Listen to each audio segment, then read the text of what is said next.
Então, continuando, nós vimos a classificação da cessão de crédito quanto à origem, mas nós temos outras divisões. Quanto às obrigações que gera, a cessão de crédito ela pode ser a título oneroso, quando existe remuneração, ou a título gratuito, quando não existe remuneração. Então, o caso das empresas de factoring, por exemplo, existe remuneração. Nas empresas de cobrança, existe remuneração. Então, nós estamos diante da cessão a título oneroso. Quando a cessão é feita sem remuneração algum, né, então nós estamos diante da cessão a título gratuito. Quanto à extensão, a cessão ela pode ser total, quando todo o crédito é transmitido, ou ela pode ser parcial, quando apenas parte do crédito é transmitido. Então vamos lá para um exemplo. Você tem aí para receber ao longo de 6 meses, 6 prestações a respeito de uma dívida. Aí o que é que você faz? Você cede apenas 3 parcelas daquilo que você tem para receber para o novo credor, para o cessionário. Você, como cedente, passa para o cessionário.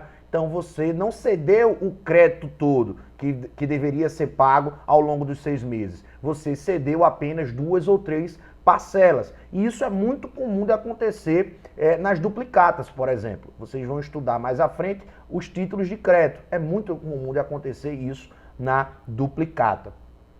Quanto à responsabilidade do cedente em relação ao cedido, nós temos a regra geral, que é a cessão pró-soluto, que não há responsabilidade pela solvência do devedor. O que é isso? Solvência de alguém. A gente já viu que temos a questão do insolvente. Insolvente é aquele que não tem condições, não tem patrimônio nem bens suficientes para honrar as para honrar as suas dívidas. Já a solvência, por outro lado, é aquele devedor que tem patrimônio suficiente para honrar as suas dívidas. Então nós temos, em regra geral, que quando o cedente transfere o seu crédito para o cessionário, nessa cessão de crédito, ele transfere, ele não tem responsabilidade sobre a solvência do devedor. Ele não tem responsabilidade sobre se o devedor vai ter condições de pagar aquela dívida, se ele é solvente, se ele tem condições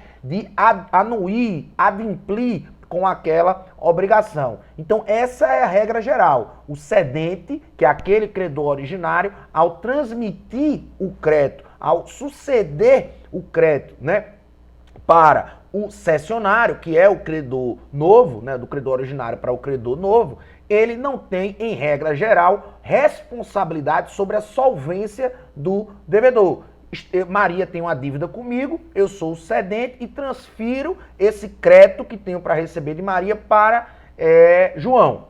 Ora, em regra geral, eu não sou responsável caso, por exemplo, mais à frente, Maria não tenha condições, ou seja, insolvente para pagar a João, que é o novo credor. Então, essa é a regra geral. Nesse caso, nós estamos tratando da cessão pró-soluto. Essa é a regra geral.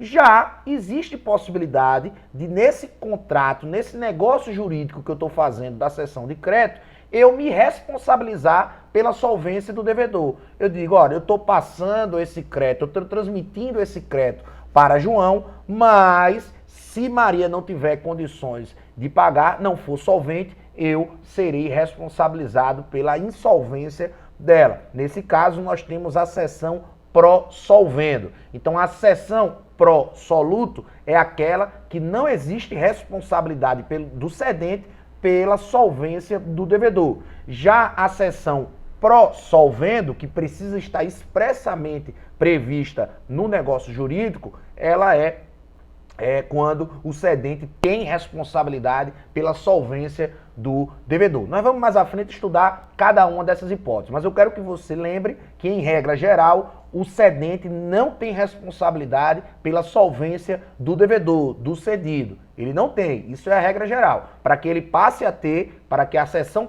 deixe de ser pró-soluto, sem responsabilidade, para ser pró-solvendo, com responsabilidade, é preciso que haja a previsão expressa naquele negócio jurídico formado na cessão, tá? Vamos analisar agora cada um dos artigos do Código que trata da cessão de crédito. Então nós temos o artigo 286, abra aí o Código. O credor pode ceder o seu crédito se a isso não se opuser a natureza da obrigação, a lei ou a convenção com o devedor. Então, vamos parar nessa primeira parte do artigo. Isso significa dizer que prevalece a autonomia da vontade. Você que é credor, você pode transmitir o seu crédito para quem quer que seja. No entanto, o próprio artigo 286 faz ressalva sobre algumas obrigações que não podem ser cedidas. Como, por exemplo, ela faz menção a algumas obrigações que não podem ser cedidas. Como, por exemplo, os créditos relativos às dívidas de alimentos. Artigo 1707, está aí no nosso material do Código Civil, que veda você transacionar, você fazer negócio com o crédito alimentício. Então vamos lá. Eu sou credor de alimentos, em razão da minha separação com a minha ex-esposa, ela ficou com a obrigação de me pagar alimentos durante um ano. Eu não posso ceder esse crédito alimentício para um novo credor. Por quê? Porque a lei assim impede. As dívidas, os créditos de natureza alimentar dos alimentos não podem ser cedidos. Por quê? Porque o artigo 1707 do Código Civil já impõe essa restrição. O que é que diz lá o artigo 1707 do Código Civil? Pode o credor não exercer, porém lhe é vedado renunciar ao direito a alimentos, sendo o respectivo crédito insuscetível de cessão, compensação ou penhora. Então, o crédito de alimentos, os alimentos, a pensão alimentícia que você tem para receber, você não pode fazer negócio com esse crédito alimentar. Um outro exemplo, o artigo 11 do Código Civil. Os direitos relativos à personalidade, nome,